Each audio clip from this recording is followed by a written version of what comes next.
Okay, welcome to the Shelf Builders Podcast, the podcast where we get to know authors by asking them about their bookshelves. I'm Dustin Porta, and I'm here with Ender Tatum to talk about his shelves. Ender, will you introduce yourself and tell us what it is you write? And welcome to the show.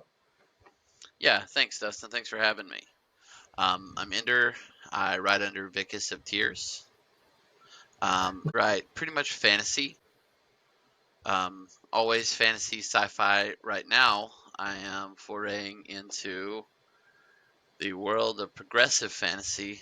Um, Maybe to my reader's discredit or whatever. My main story that I have on Royal Road is on hiatus right now while I write this progressive fantasy. My main title is on Royal Road now. Lucky actually is not. I am preparing all of my chapters and everything ahead of time before I launch. That way, Mhm. my uh, Patreon and everything has a steady schedule, so I can work with everyone. Cool. I like that. Vampire's kind of the quintessential Royal Road title as well. That's what you expect when you go there is a good old resurrection story. Yeah, no, and it's funny because it's resurrection, but I think the actual thing that occurs in the story is transmigration. Oh, So he the dies and then moves into another body. let me jump right into asking you about your bookshelf, though, because for the audio readers or the audio listeners, there's a massive bookshelf behind you. It's very bright, looks very clean and well organized, and it's bright white, but there's color everywhere because you've got a lot of very cool looking books. So tell us a bit about uh, how you organize it, maybe, and the kind of things that you collect. Yeah, so I mean, right now, and I appreciate the organized comment, but Thanks. realistically, it's a hot mess back there. Um, I collect books of any and all kind. I favor hard books, hardbacks, and then of course, I really enjoy really nice like limited runs on covers and things like that. Kind of up, you see the in that top corner. I don't know, yeah, up there. Top right, Um, I see what looks like a encyclopedia set, but it's probably a literary collection. it's the complete works of Charles Dickens. Nice. Um, and he is by far my favorite author, and that probably weird considering the stuff that I'm, you know, known for publishing. But just his clean cut storytelling and This is going to happen, by the way. I apologize, but there's really no way to stop the cats coming into the shot. cats are But friends I, too. I think they're a feature. Yeah, Yeah. they're a feature of the show. Uh, Tell me a little more about the Charles Dickens. That's a favorite author of mine as well. I've modeled a few chapters after scenes from his books. Yeah, no, I really like his storytelling. It's just kind of clean cut, but not obvious.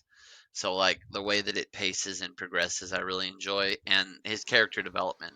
I think about Yes. like Great Expectations and how it kind of has twists that are almost obvious to the point where you're like, oh well, he obviously has some mysterious sponsor.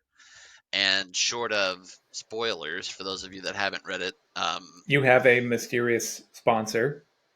well, so he is a mysterious sponsor, but like by the time the twist comes around and you realize that it's kind of always been there and it was obvious, and like just that kind of like very almost like obligatory telling of the story that is like, oh, that can't be it, and then it ends up being that. You're like, wow, all right, Charles, I see you.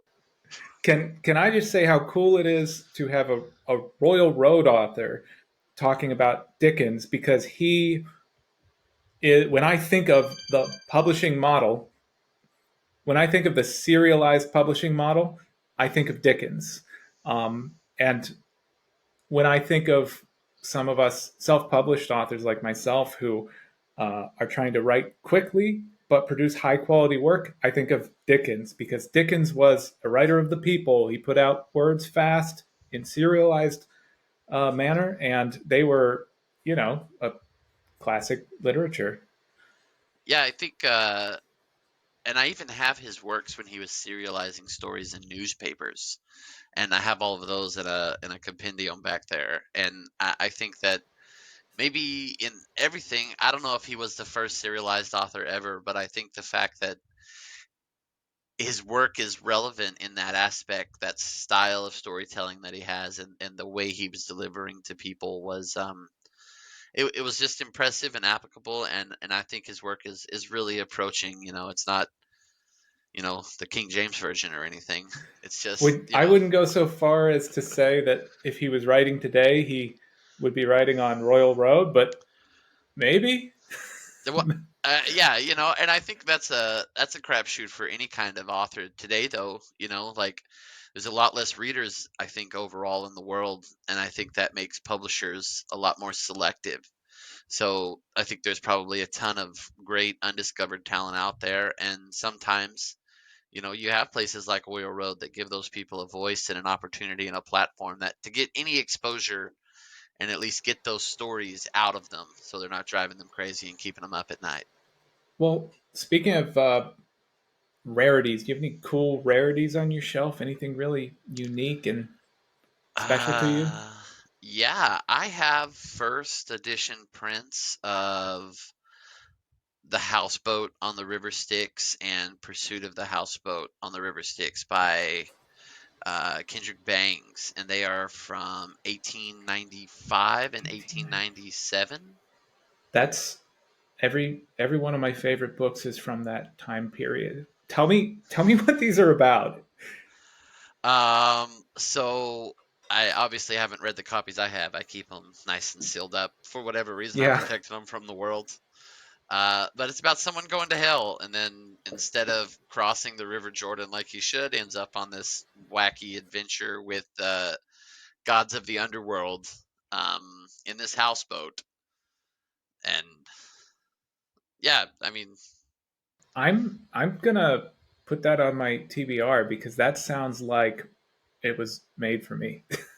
yeah, I'm a I really liked the Philip Jose Farmer's Riverworld series, which is about a guy who's reincarnated on the banks of an endless river, uh, and it something about that feels like the Victorian era version of that story. yeah, and it is that, and the reason I think they're cool in the first place, not that the writing's bad or anything, but as a collecting item, I think it's cool because it is that kind of old Victorian era, but it's also like it's high fantasy in the sense that you're in Hades and you're interacting with Car and the river crossing in Hades, and yeah, no, it's just a I thought it was a really cool outside of that is like a really cool collectible. I have a copy of Grey's Anatomy, the medical textbook, and I have a lot of like college textbooks and like very specific, treatises on pathology and, Mhm. you know, of course, the Roman Empire. If you're not thinking about that every other day, I'm not sure what you're doing. You're the second lit RPG author that I've interviewed. You're the third I've interviewed overall. You're the second to tell me that they have a copy of Grey's Anatomy that they keep around for research for the writing. Uh, I I think we had an audio error and that got cut out of the interview, but I explicitly remember one of his most prized books was Grey's Anatomy. So it's funny it comes up again in lit RPG of all things.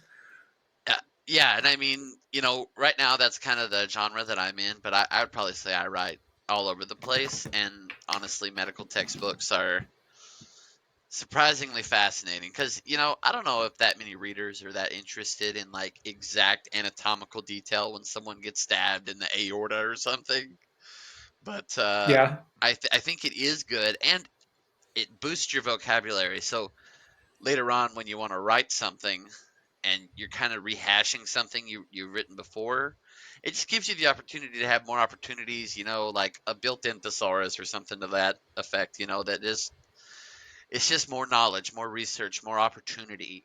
Maybe you didn't know about a certain thing that if it gets damaged, it causes disoriented or something, and you use that in a fist fight or something later on. yeah. I had been meaning to write a story about a a war band healer, and the only reason I haven't written it yet is because I don't know enough about human anatomy. That's what's holding me back. It's not having Grey's Anatomy. It was Matthew Kent. He was the first LitRPG author I Okay. interviewed, who who told me he also keeps Grey's Anatomy in his collection. I, I feel I, like I've read something that he's written before, actually. it's possible. I think he is on Royal Road, if I'm not mistaken. But yeah, he was my fifth or fourth interview. Uh, there aren't that many so far. Uh, let's keep going. What what other things do you collect? Maybe get into some of your fantasy and science fiction, because Yeah. I know So we I have a lot mean, of that. yeah, I've got a ton of that. I mean, I kind of collect all over, but I mean, just kind of I'm looking in the reflection here of what's going on behind me. But I of course got all the Harry Potters. I've got some really great stuff from James Mallory and Mercedes Lackey. I don't know if you're familiar Oh, with them at all, but they are uh, massive someone high has mentioned fantasy. Misty on one of the previous episodes. Uh, Okay. Big Mercedes Lackey fan. I edit for an author, K. Vale Nagel, who writes Griffin only fantasy, epic fantasy, who is constantly pushing me towards Mercedes Lackey, as because I guess the Valdemar series is Griffin Yeah, heavy. I'm trying to think. I have it's called the Black Griffin, and I'm pretty sure it's by Mercedes Lackey, and it's part of a whole series. So yeah, it is very Griffin Griffin heavy writing. Uh, But really, it's just all in all, aside from Great Expectations, I'd have to say one of my like top three of all time. There is a series called the To Light a Candle trilogy, and it is I'm pretty sure James Mallory and Mercedes Lackey that write it, and it is just one of the most epic elves and goblins and mages and just hmm, everything high fantasy you can think of in the most amazing story, and I think, obviously I have that. And then I got a lot of sci-fi stuff like Warhammer 40K material. So, anything about Space Marines, yeah, Eisenhorn. Um, there was a post on, I think, Reddit Fantasy where someone was kind of lamenting how we don't give enough credit to uh, the Warhammer 40,000 universe fiction for how good it is. It's kind of like an overlooked gem, and that made me think I should probably pick up and read some. The last time I went into the hobby shop, they had the audiobook playing in the background, and I heard some of it. It's good stuff, and I guess there's a lot of it because the lore is just so rich. yeah, tons and tons. I mean, if you think about the wild universes created by like Robert Jordan and Wheel of Time, Mm-hmm. they Mm-hmm. have that exact matching equivalent of like instead of high fantasy, high sci-fi, and the Warhammer 40K universe is just, I mean, absolutely ripe with just so much lore, and then a lot of stuff gets recognized in canon after it's been written because it's like built or written with the intent to be put into the universe. That's great. I love it when um, the company respects the product enough to stay true to the lore. Uh, Tell me, do you keep miniatures or board games or tabletop games, I or do do you more into not. the fiction?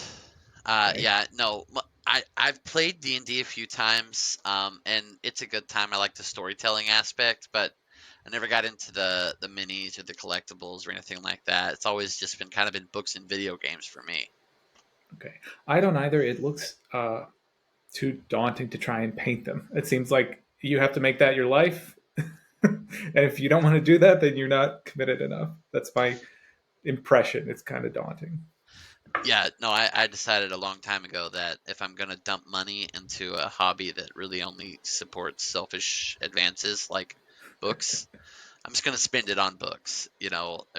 Those kinds of things. No matter what hobby you get into in collecting, it just gets really expensive and time consuming. So I thought by having books, I would A, be a bit of a rarity because books are dying in a lot of ways, as far as like general public, Yeah.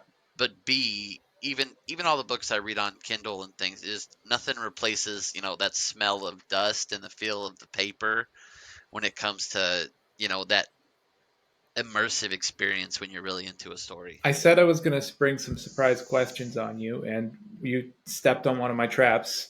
So, a question that I've asked before is when you imagine that smell of a book, the paper, the dust, which book is your nose in? Mm, that it's a paperback right off the bat. It's a paperback. Oh, you know what So it is? I know which one my nose is in. It is Would the Vampire Earth series by E. Knight. nice. I don't know it, but that sounds amazing. Tell me what it is. So E. Knight it's like post-apocalyptic fantasy sci-fi, kind of all that jumbled together. Love it. And the vampires are actually aliens, and they've like invaded Earth, and they have inhuman, strength and reflexes, Huh. and they have these different like the humanity's last resistance of enslavement, and they kind of take the same alien powers, and they become like there's like the school of the cat and the bear and the wolf, and each one is like the cats are like sabotage tactical spies, the Huh. bears are like tanks, and there's this huge rich fantasy and you all around this one guy, and it's essentially his journey saving humanity and traveling the post-apocalyptic world. It's a fantastic series. So when you say vampires, are they literal outer space vampires that like live on the moon, or are they just aliens who at first we thought they were vampires, but they're totally different? So the aliens are actually they all remind me of like Bobbity from like Dragon Ball Z, if you're familiar. Tiny Yep. little wizard Which dudes. character's Bobbity? I know my Dragon Ball Z, but not that well. Uh, Majin Buu's master guy, the Yep. tiny little Gotcha. wizard guy. I know Yeah. Majin Buu. I know his master. Yep. Um, Cool. So yeah, but then the vampires are actually like weird dolls that they animate with magic, Huh. and they don't like fang bite you or anything. No, they have like giant like slithery sorted hypodermic needles they shoot out of their mouth and like suck your life force out of that. Yeah. That feels a little more. Who's the other Dragon Ball Z character who Oh, stabs people with Sail. his tail? Yeah, Yeah, Sail. Yeah. that's what I'm imagining. Yeah, no, but I mean, overall, Funny. and there's like 10 books in that series. So if you really want to get into some of that Royal Road kind of lit RPG type of writing, E.E. Knight's the guy to check out. Is that on Royal Road primarily? No, that's published. Okay. Yeah, you can pick that up at bookstores or, I mean, Amazon. I think when I think of what that smell is, it's the Dragonlance series because when I was a teenager, that was the one that really hooked me. Okay, I don't know that I'm familiar E. with that. Knight. Oh, it's better when you're a teenager, uh it was Margaret Weiss and Tracy Hickman wrote it in the like late 80s and then early 90s. And then I think they recently started writing it again. And I think the first one was better when you're a teenager, but I think the quality got better and better over time as well. And a lot of adult fantasy readers do still read it. It's funny, when I started this show, I knew I was going to encounter a lot of things I hadn't read because working as an editor, I don't have a lot of time to read things that I'm not being paid to read.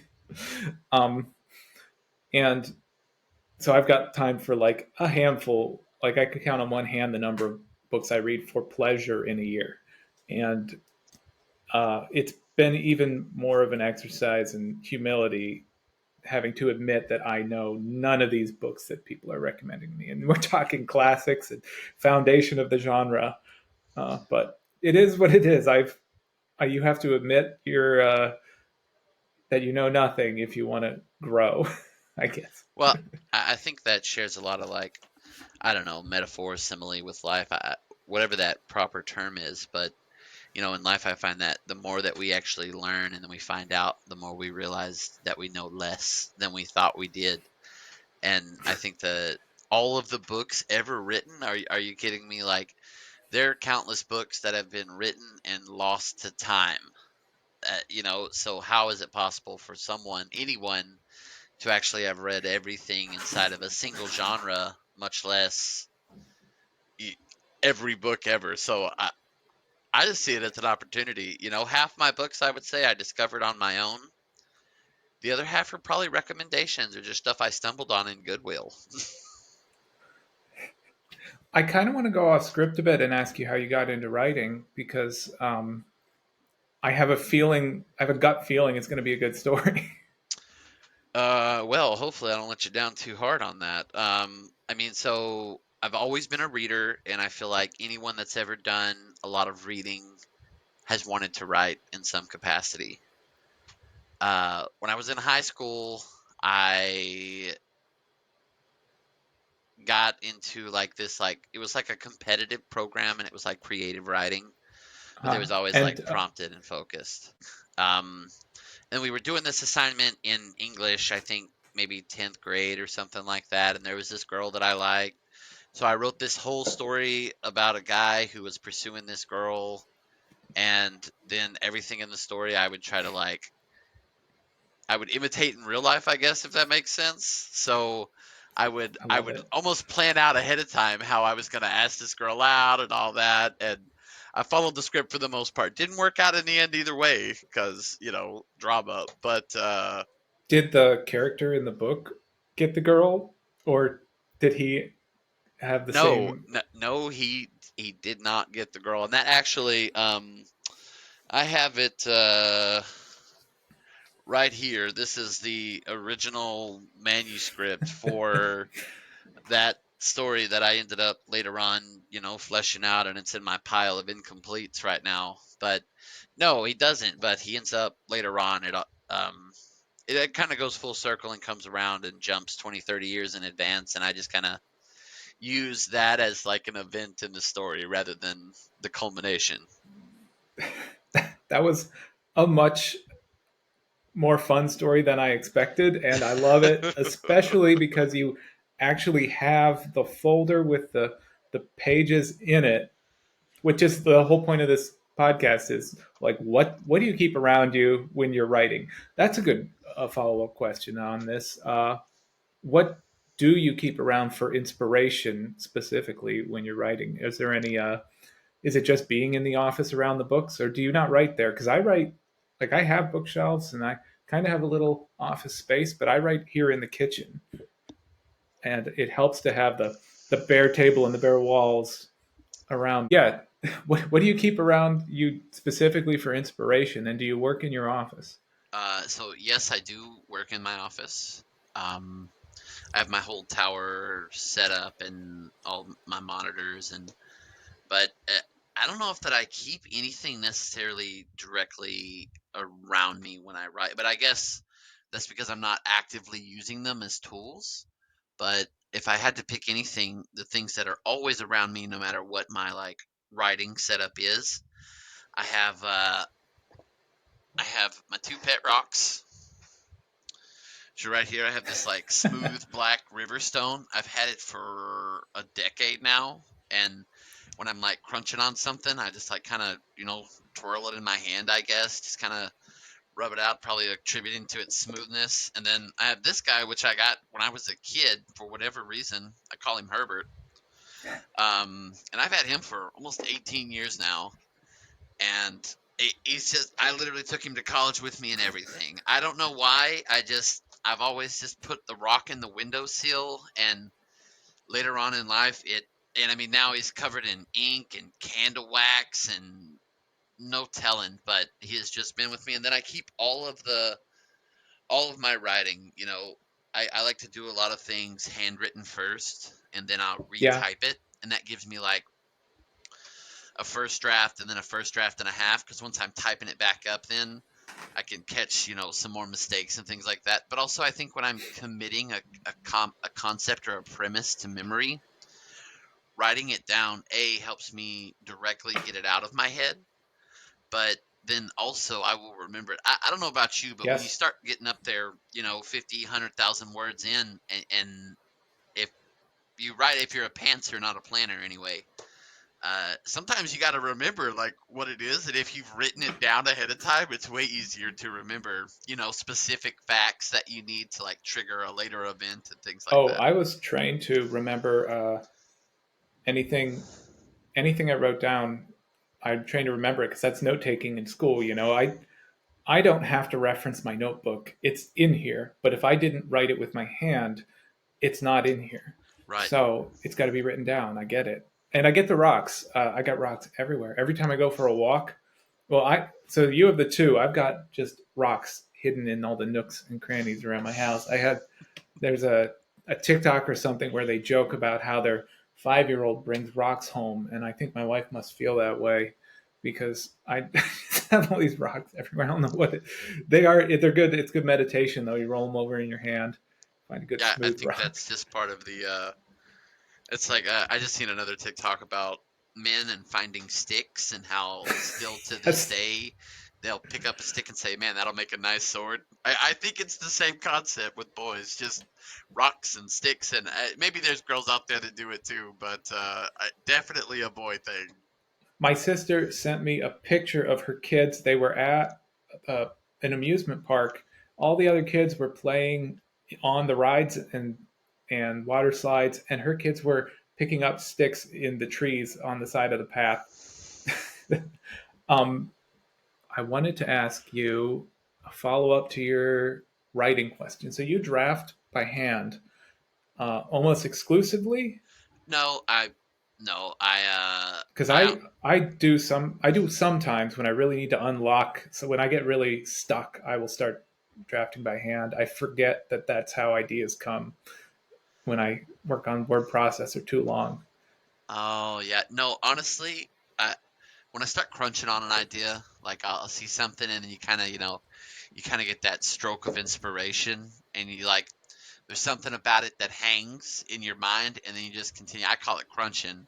And Yeah, my gears are grinding and they're just like they're stuck on it and then once it hits, I grab whatever I can, whether it's a laptop, I'm at my desk, or I'm on my phone and I'm typing up a note, or I got a notebook, or I have the back of a Lowe's receipt. yeah, Whatever I have, like when that time comes, when the gears finally unstick and I can like see the horizon of where I'm going, I yeah. need to get it out. So yeah, I mean, even on that original manuscript, the notes are written on the cover. There's stuff typed inside, and then I have another story that um incomplete, and this one's also a fantasy, but simple red folder. But realistically, on the inside, the way that I ended up writing it, it is a series of sticky notes. I see a bunch of post-it notes side by side all together in the Yes, folder, and they along with are. some very And tiny writing, which I love. yes, and it Oh, is. pages of post-it notes. Yes, Love and it. so and this was just like I started because I needed to get the idea out via sticky note, but then for whatever reason my OCD or whatever kicked Yeah, in, and I just kept writing and I know the writing and feeling. writing. I have this theory that the smaller I write, the better I'm doing. Uh, it, and sometimes, if I'm in a big hurry, my word letters get really big, and then the quality goes down. And if I can remind myself, just write tiny, you'll write a better story. It gets really small again. Uh, And and keep myself in check like that. and let me know if I'm the only one that feels this way. But have you ever been writing something and you're writing a long time like by hand, and you're like you just think that you have this massive amount, and then you go to type it up, and it's like I don't know, 3,500 words or something. And you were so let down because you're like, Mm-hmm. this is my next manuscript right here. And you're like, this isn't even one Mm-hmm. chapter. I don't know what to do with this. I got a life hack for you. Don't stop me if you already know this, because our readers might not know this. But the one of the biggest problems for me as a writer is when I've written something by hand or edited it by hand. I've got it next to my screen here, and I've got my screen here. I got my hands on my keyboard, and I start going like this for all day. My head's going left and right, and my arms are up like this, and I'm typing, and I'm lifting my arms higher, and I start. It feels like my head's going to fall off. I get the neck pain, and then I get the high shoulder pain, and it gets so crippling that I have to lay down. And the secret that I discovered that you might already know because a lot of writers do it is get dictation software. Read it into a microphone, let your computer type it for you. You'll you won't have that neck and back pain anymore. Half of the pain comes from lifting your arms up to the keyboard, and then it'll mishear like 5% of all your words. So you got to go back and fix them anyways. But some of my best ideas have come while I was fixing the words that it misheard. So there you go. Have you ever done it that way? Uh, no, so I've been dictation software is something I've been looking into when I don't feel like I'm producing rapidly enough. Okay. Um, Well, my dictation software, I've used Dragon. Dragon's good if you have a PC, and you have to mhm. train it a bit. The one that's built into your phone that you use for typing emails is half decent. You can use that. You have to follow afterwards and correct the words, but it doesn't hurt my back as much as if I had typed it all by hand. And the one built into your MacBook, if you are a Mac person, also works, just not quite as well as Dragon. Dragon is best for me in my experience. And the better the microphone you invest in, the better it hears you, the less wrong words you get. So, for what it's worth, that's Okay. my experience uh, is limited. But I know some people who write a book a month using dictation. It works for them. Man, and see, I have Dragon, the naturally speaking software. I actually have that Okay. software, and I just don't use it for whatever reason. Um, But the I trick don't. was I had to sit at my keyboard and talk into the screen and pretend I was typing it. If I tried to go for a walk, my brain wasn't used to just talking a book out loud. That's kind of a weird thing to do. I can now, but to learn, I had to sit down and almost pretend to type and see the words come in. That I Sorry, see. it's your interview. I hijacked it, but it's a No, good tip. no, no. You're good. No, that's and Okay, I okay. honestly I don't suffer that problem because I learned how to type in high school or junior high, whatever. And I never forgot, so I never have to look at my hands in order to type. So Okay. maybe that's the trick. Is just classically keyboard trained. I'm a little clumsy. I'll admit I'm not very fast. I do sometimes look down. Oh yeah, no, and I mean even when I'm on a roll and I am looking at something, I do sometimes slow down, but I'm also typing 90 words a minute. So uh, Hmm. I guess I'm pretty proficient that way. So I don't really have that problem. And the way that I have my chair adjusted and my keyboard and everything, it's kind of all at the perfect height. Nice. Also, I find I'm fighting more with carpal tunnel than I am neck pain. Do you keep the keyboard down low below your desk or is it up above? Oh no, it sets up top. It sits up top. Okay. Yeah, that's like, when I'm sitting in my chair normally, very relaxed, but then when I'm typing, I actually adjust my posture to get much taller and actually type properly, I guess. Um, and that helps. And when I'm doing that, I guess when I'm all stretched out, my upper back, if I've been typing for a few hours, will start to like get sore. But otherwise, I feel pretty comfortable. And then if I ever run out, I don't know where it's at currently, but I have one of those wrist pads that you put in front of your keyboard, and Yeah. that really helps, believe it or not. Do you have a keyboard with a lot of feedback, like the clackety ones, or do you like the smooth keys, butterfly? No, I love the clicky clack. It reminds me of a typewriter, which is kind of like what I would prefer to be writing on, I guess. Not that I've ever used one to know that, but it just feels right, like in your soul. No, I use like a Razer Black Widow Tournament, I think it's called, and I don't know if you can hear that or not, but Oh yeah. it's very clacky. I like the response, the feedback, and I never have to worry if I hit a key or not when I'm typing because I'm not looking at my hands. You know what I mean? This is part of the show is tactility. I like to hear what people keep around. I like to hear, the tactility of books and your writing setup. What about pens, pens and pencils? Um, I have specific models of pens that I must use. I, Most of them are Pilot, but they're different Pilot brands. I'm obnoxious about it, so I Okay. have pretty much 2 to 3 types of pins only that I use, and if I catch someone using my pins, it kind of makes me angry. This Uniball Vision Fine Point. I use that This for drawing exclusively. Okay, well, I love to write with that. That and Love that one. I also have this one, this kind right here. I don't even know. It's a ink, and it's That looks like a also pilot. Oh, maybe not. yeah, That it just another gel pen. And then the third kind, the only kind I will use is actually a gel pen, and I don't know if this is Bic or just off-brand or what, but this pen is very smooth gliding.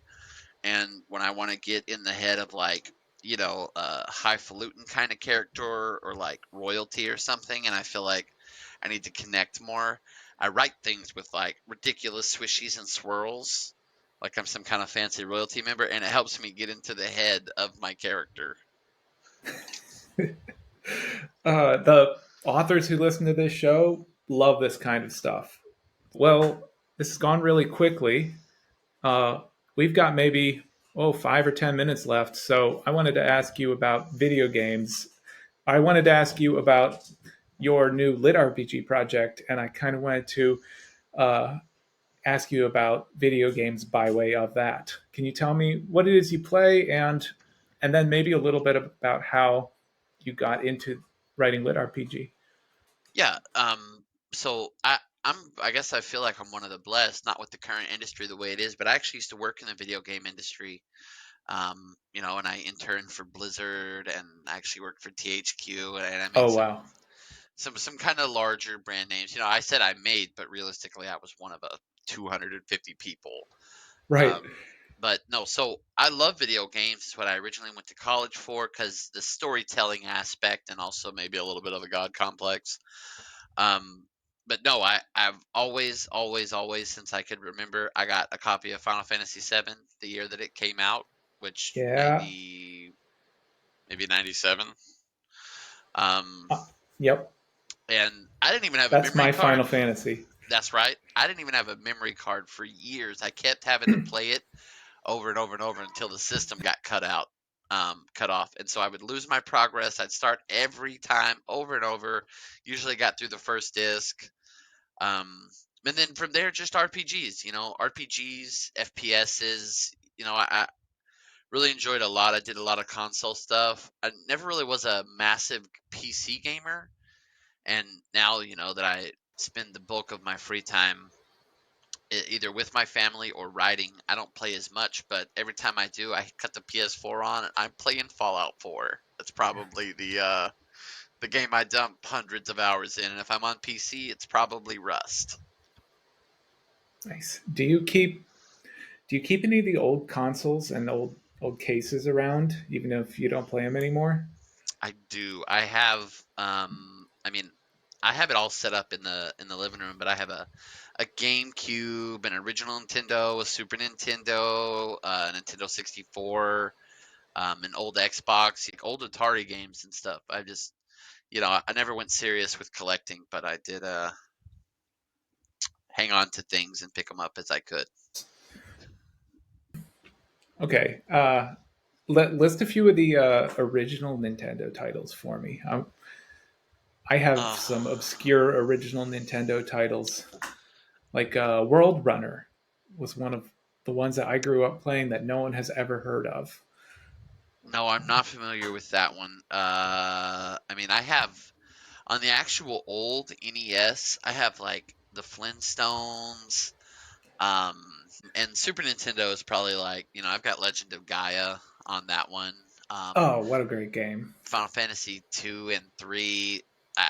I feel like I've just got like if I've ever seen a cool RPG over the years on any of those old consoles, I've picked it up, or if I already had it, I kept them. In a way, I guess I could be called a pack rat, but I like to fancy myself a collector, you know? That's the point of the show is talk to the pack rats. Tell us before we go. Can you tell us a little bit about, I guess, your progression fantasy that you're writing? People who are listening who come here from Royal Road and from Lit RPG groups probably want to know about your system and how the system works, even, and a little bit about your world building. And then maybe I'll follow up with some questions about how your growing up with different video games influenced the kind of things you want to see in a progression fantasy. So I mean, I guess to preface kind of progression fantasy, I actually started by doing the I think it's called Janshua novels, the Chinese progression like martial Yep. arts, and with I the never know the pronunciation, but the readers will know what you're talking about. yeah, Shansha, yeah, whatever it is. I don't speak Chinese, sorry.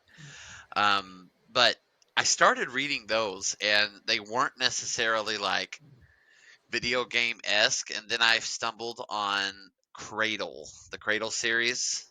Will White, yes. Yes, and it kind of sparked some things, and then you start getting into these lit RPG groups and stuff, and you see other people's books and their recommendations, and you start reading and reading. But realistically, my whole life, it's always been like that aspect of how sweet would it be to go into a video game. And so in my story Lucky, um, it's about a guy who, and maybe it's cliche, but he just is the most unlucky guy that there ever was. And he eventually, his birthday comes around, and then all of a sudden, this series of chain of events triggers off, and he ends up extremely lucky to his detriment. And the whole system Huh. was this massive like system awakening event, and everyone has a HUD, and it's built into their everyday lives, and so it Do doesn't you really have have. video game attributes like stats, like a luck stat, or do you just have power levels? No, so actually the system aspect of my lit RPG in this case, is so everyone has stats and they have classes, and the classes dictate, how your stats grow or what abilities you can obtain. So abilities themselves are actually, a lot more rare than classes, where you can get a human class, for Hmm. example, but nobody knows the conditions at which to get them, and people just kind of find themselves lucky. And So you I don't know know if this is a spoiler, but does he like inadvertently max out his luck stat or something like that? he does not max it out. And I'm probably gonna wreck his day here pretty soon. But it is massive, and in this world, Luckstad is the one that almost nobody has any knowledge of how to raise it, and everyone has a base Luckstad of 1, and people that have a Luckstad of 2 are considered really freaking lucky. Um, and Uh, now this is coming back to me. I was on one of the lit RPG groups last week or earlier this week. Someone was talking about luck stats. They said, "Why can't I find a book where the luck stat matters? People are always putting points into luck." And I try to be very intentional about it while I'm writing, to like, because I agree with whoever that person was. Luck is often like, oh, it'll be great to be more lucky, but how does it transpire? And I always have a very goofy element. If you write my other story, Resurrection, if you read it, he's very like, it's very slapstick almost sometimes. The character interactions are just very ridiculous. They kind of pull from that over exaggeration that you would see in like anime or manga or something like that. I've been accused of writing slapstick. I get it. Yeah, that's self-inflicted wound. No one else has called it that. But in Lucky, I go out of my way almost to be like, the character's like, man, that's pretty lucky, or like other people will be like, oh, luckily X, Y, and Z, and I try to reflect his luck stat that way, because I don't want it to be in a way where it's too easy. Because obviously, if your luck's that high and impacted on that Yeah. level, your life's going to be so easy because you're going to luck out of everything. And with a story about a guy who has really unfortunate luck, if you think about it, these things have to happen luckily to him, or they would not go the way that anyone thinks that they would. Okay, so it's so his luck stat makes he actually has fortuitous things happen to him. It's not just like when you raise your luck, you get better drops from creatures that you destroy, uh, or more No, gold and stuff like that. He's actually he becomes luckier as his luck stat goes up. yes, like he's actually Yeah, lucky, as in things peter out a certain way that would only be lucky to happen that way. It was convenient, and doing that in a way that's not obvious or gross or just lazy is kind of difficult. But I also have it affect like he has an ability, Lucky Strike, and the higher his luck skill, the lower the cooldown on Lucky Strike. So with his high stat level, he can chain, all of these. So I actually have it built into the stats as well, where his luck stat reduces his cooldown on some of his luck oriented abilities and things like that. So it's not as awkward, I think, as luck is used in some other places where, oh, let me jack up luck, but then it's not reflected in any of the actual progression of the fantasy. yeah. I don't see a lot of fantasy authors using luck as sort of the way magic works, but I wrote a book one time that had a luck based magic system where, like, oh, no one really knows why, but everyone who draws this sword has a tendency to die before they have a chance to sheath it. It's not magical per se because nothing flashes, there's no glowing light, but 9 out of 10 people have lost fights because they drew this blade. So maybe don't pull that one, Yeah. and in researching for that, I thought I was doing something unique, and I was like, oh no, this is just kind of how magic used to always be written. Like someone gets cursed, and then something bad's going to happen, and they're going. And this is just how people used to think of magic for hundreds of years before we came up with stories that had wizards and stuff. So Right. I wasn't doing anything crazy groundbreaking, but I you don't see a lot of fantasy authors, playing around with it as much because people like the fireballs and the glowy magic. Yeah, no, and I mean it's the whole thing. Not I that mean, there isn't plenty of that, I'm sure, in a yeah, and progression it's fantasy.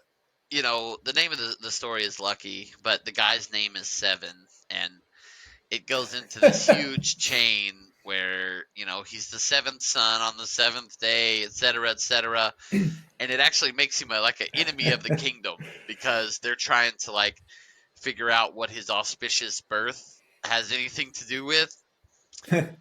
And yeah, no, like that underlying humorous current is there, and not that it's not very serious because I'm struggling with what the best way to write his stats out and deliver them in a way that lets the reader stay up to date with his progress, but also isn't boring. And in this genre, it's really like everyone stresses the importance of audiobooks in this genre, Yeah. and that's not something I have any kind of experience with. And when I think about what I like out of books, I don't do audiobooks usually at all. Um, so I'm trying to write it in a way that I would want to read it in a book. Maybe not in a way that I would want to read, because obviously I'm going to be biased to my own work. But if I was reading a Charles Dickens and he was telling me something about stats, how often would I want to see that? What kind of stats? Like, would I roll it up or roll it down, or would I condense it? Just those kinds of questions without getting analysis paralysis, of course. It's kind of what I try to base it on. So when I'm done with it, I don't know if it'll ever hit audiobooks or whatever. I'm of course not against it, but Hmm. when I think about how it's being written and how I want readers to read it and view it and consume it and immerse it, I feel like it's meant to be read. So, I That's something we come back to a lot in this podcast. Is like sometimes there are books that are meant to be like they're meant to be uh, a reference as well as a narrative. Uh, like sometimes you like to have a book on your shelf not because you love the story, but because it had poems in between the chapters, and you like to keep those around, or you like the cover plate illustrations. At LitRPG, it's a question of, among other things, like, do I repeat the entire stat sheet every time I look at it? Because from the perspective of someone who has the paperback in their hand, it's great to just sort of sit there and like peruse it just like you're looking over your own stats in a game that you're playing. And like you can flip back and look at how they changed. You want to see it again. You want to see the whole thing there so you can sit with it and think about the decisions your character made and if you would have made those same decisions. And when in audio, you just don't have time for them to read the entire stat sheet out again. So it almost has to be cut. And then you run into problems with that, like whisper sync not working correctly if the audio file doesn't match the book file perfectly. So it's tricky.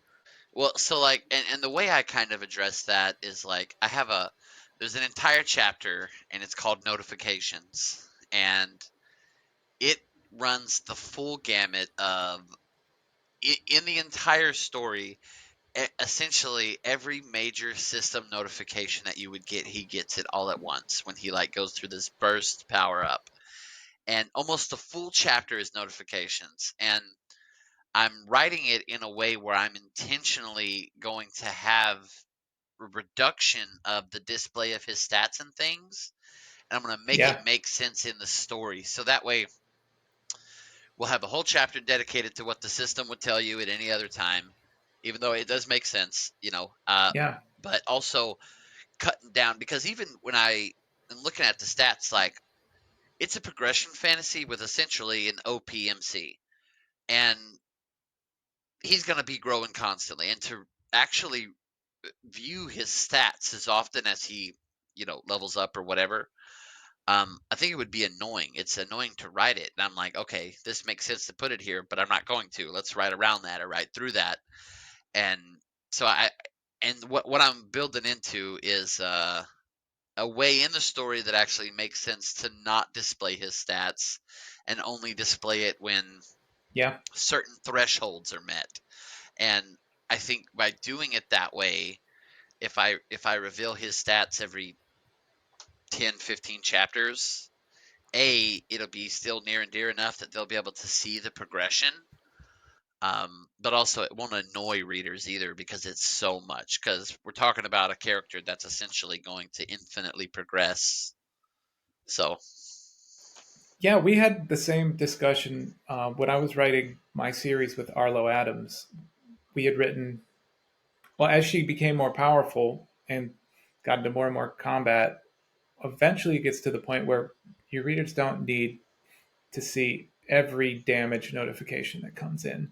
My philosophy has always been if you can see the damage notifications, it should be because there's something interesting happening within the narrative of the combat where like if I know that she's hanging on 2 hit points and that every strike does every time she gets uh, a click of the bleed counter, she's going to lose 1 health, and the bleed counter is about to click next time the turn rolls over, and the enemy sword swinging down. Like the minutia is good in that scenario because there's a narrative turn that hangs upon me knowing the stats. But if it doesn't, then she needs the ability to disable some of the notifications from her HUD or whatever we called it. We didn't call it the HUD, but yeah. you get what I'm saying. And I don't know who. I think that was Arlo's. Had seen some other LitRPG authors who had done something similar, where they had the ability to reduce the flood of information, and hopefully our readers are along for the ride too.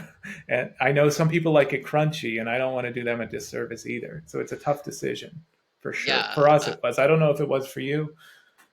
In Lucky, I didn't even bother with like hit points or mana points or anything like that. I tied it to everything is tied to like your physical constitution. So, Yeah, I mean, if you were cut in half, no matter what, you're not going to be able to continue. But if you're like wounded, bleeding on the ground, you still have an opportunity, assuming you have the strength or whatever, to cast or use your effect or whatever. So I was purposely trying to not get into that level of minutia, just because the whole story is really about the classes and leveling up the classes and combining the classes to create new unknown classes, and how that those classes are tied into the greater system, which is tied into the greater world, and that's kind of the angle I took. If you get knocked out, you get knocked out. It doesn't matter how powerful you are. So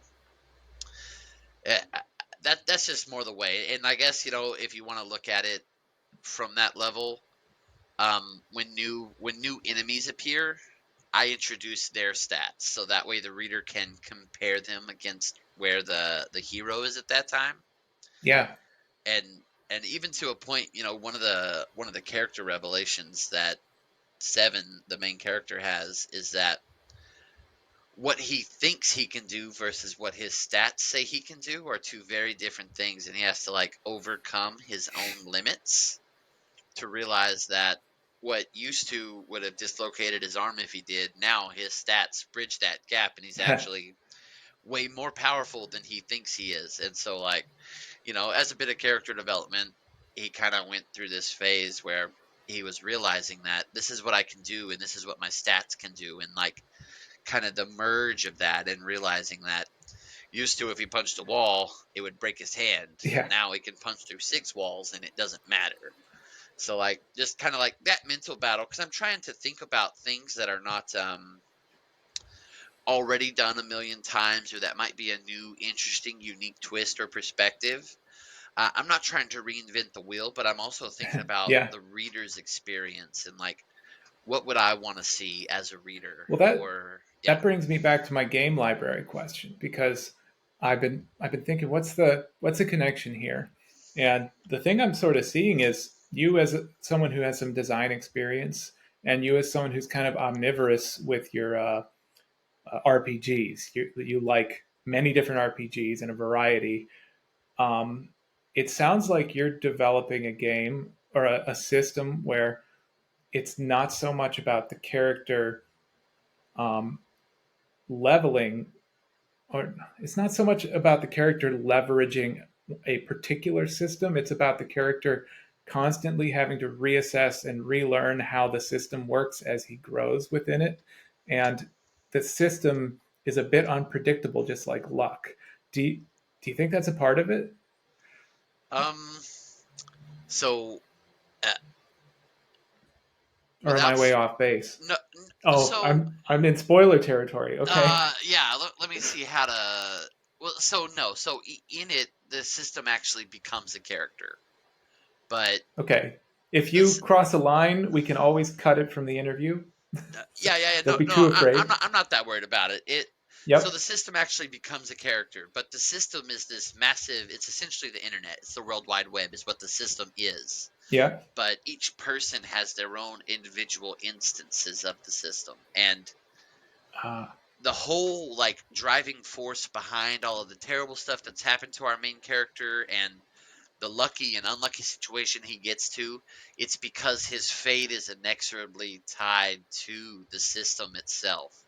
So, in a way, the thing that is giving him all of these opportunities and travesties in his life is also the thing that is giving him the strength to overcome all of them.